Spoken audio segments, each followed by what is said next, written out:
माँ तुम ऐसी होती हो। विमल बहुत परेशान था।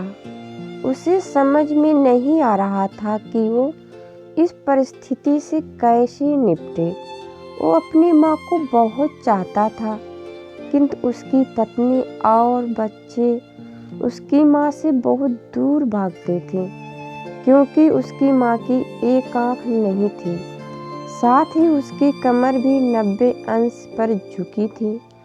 वैसे वह अपना काम सब खुद कर लेती है, किंतु फिर भी वो उसकी पत्नी और बच्चों के लिए हमेशा खटकती हैं। दादी, आप ऊपर के कमरे में जाओ, मेरे दोस्त आ रहे हैं, विमल के बेटे अखिल ने बड़े बेरुखी से कहा। पर बेटा, मैं तो यहाँ बहुत दूर बैठी हूँ, विमल की माँ ने बहुत प्यार से कहा। नहीं, आप उनके सामने मत रहो, वो मुझे चिढ़ाते हैं, अखिल ने जोर से डांटते हुए कहा। क्या हुआ अखिल, क्यों चिल्ला रहे हो? विमल की पत्नी कामनी ने किचन से ही आवाज लगाई।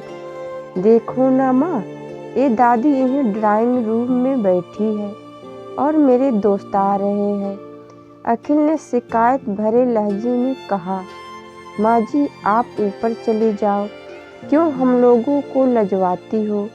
कामनी ने बेटे का पक्ष लेती हुई कहा। बेचारी सरस्वती चुपचाप उठकर जीने के सहारे ऊपर जाने लगी। कमर झुकी होने के कारण उन्हें ऊपर चढ़ने में बहुत परेशानी हो रही थी, किंतु वो पूरी ताकत से ऊपर के एक अकेले कोने वाले कमरे में जाकर बैठ गई। विमल बाजू के कमरे से सब सुन रहा था। उसे कष्ट हो रहा था कि उसकी माँ को अपमानित होना पड़ रहा है, किंतु वो असहाय था। अगर वो कुछ कहता है तो पत्नी और उसके बच्चे उसका विरोध करने लगते हैं।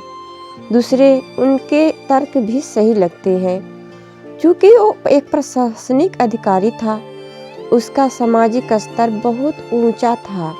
उसकी ससुराल भी एक उच्च घराने में थी, अतः वह चुपचाप इस तरह हर दिन अपनी माँ को अपमानित होते देखता रहता था। रात को विमल की पत्नी ने कहा, देखो जी, अब कुछ करो। कल कलेक्टर साहब की पत्नी आई थी। माँ जी अपनी देसी धुन धारा में उनसे मिली।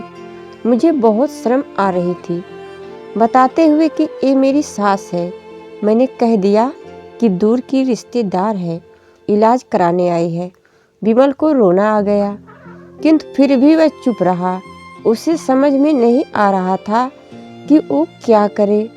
अपने बेटी की मनः स्थिति को सरस्वती अच्छी तरह से जानती थी और बेटे को कोई कष्ट न हो, इसलिए वो हर बात को चुपचाप सह लेती थी।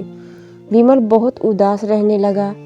एक तरफ परिवार और सामाजिक स्तर पर जीने की प्रतिबद्धता थी, तो दूसरी ओर माँ।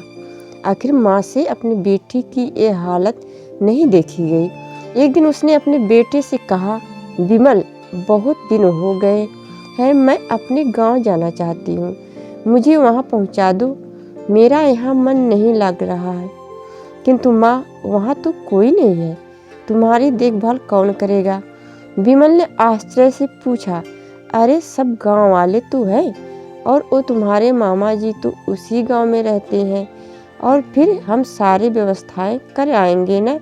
कामनी को तो जैसे मन की मुराद मिल गई हो।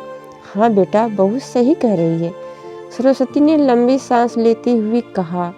विमल जानता था कि गांव में माँ की देखभाल करने वाला कोई नहीं है, लेकिन अपनी पत्नी की जिद के कारण वह अपनी माँ को गांव छोड़ने पर विवश हो गया। माँ को गांव छोड़कर आते वक्त उसे रोना आ रहा था तथा अपनी बेबसी पर गुस्सा भी आ रहा था, किंतु परिवार, पत्नी और समाज ने उसके इन मनोभावों को दबा दिया और वो सुकून सा महसूस करने लगा। कुछ दिनों के बाद उसके चाचा, जो अमेरिका में रहते थे, आने वाले थे। जब विमल बहुत छोटा था तो उसके पिता जीवित थे, तब वो भारत आए थे और उसके बाद वो अब भारत आने वाले थे। पूरा परिवार और आस पड़ोस बहुत उत्साहित था। अमेरिका से विमल के डॉक्टर चाचा आ रहे थे। डॉक्टर रमेश ने जैसे ही घर में कदम रखा, सबने मिलकर बहुत उत्साह से उनका स्वागत किया। क्यों विमल, भाभी नहीं दिख रही, कहाँ है? डॉक्टर रमेश ने उत्सुकता पूर्वक पूछा। जी, वो गांव में रहती है, यहाँ उनका मन नहीं लगा, कामनी ने सपाट लहजे में उत्तर दिया। डॉक्टर रमेश ने विमल की ओर देखा तो विमल ने अपनी आंखें झुका ली। डॉक्टर रमेश सब समझ गए। बोले, कल हम भाभी से मिलने गांव चलेंगे। सब लोग दूसरे दिन सभी लोग गांव के घर में पहुंचे। देखा कि सरस्वती को बहुत तेज बुखार है और वो पलंग पर असहाय पड़ी है। डॉक्टर रमेश दौड़कर सरस्वती के पास गए, उनके पैर छुए, रोने लगे। सरस्वती की ये हालत उनकी कल्पना से परे थी। वाह बेटा विमल, तूने तो नाम उजागर कर दिया। अपनी माँ की ये हालत देखकर तुझे तो शर्म भी नहीं आ रही? डॉक्टर रमेश ने विमल को लगभग डांटते हुए कहा। नहीं देवर जी, विमल का कोई दोष नहीं है, मैं खुद गांव आई थी। सरस्वती ने अपने बेटे का बचाव किया। मुझे सब पता चल गया।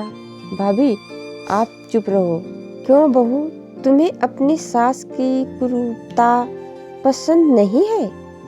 समाज में तुम्हें नीचा देखना पड़ता है ना? डॉक्टर रमेश ने कामनी की ओर व्यंग से देखा। कामनी निरुत्तर होकर विमल को देखने लगी।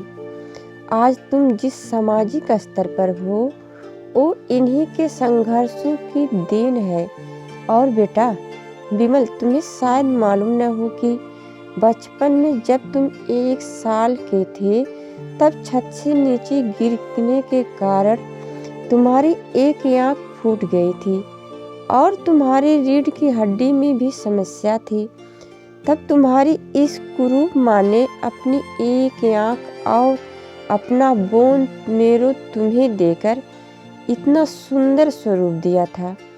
कामनी बेटा, इतने सालों तक संघर्ष करके बेटे को प्रशासनिक अधिकारी बनाने वाली इस संघर्षशील औरत की तुम लोगों ने यह दशा कर दी। तुम्हें ईश्वर कभी माफ नहीं करेगा। डॉक्टर रमेश की आंखों से अश्रु जलधारा बह रही थी।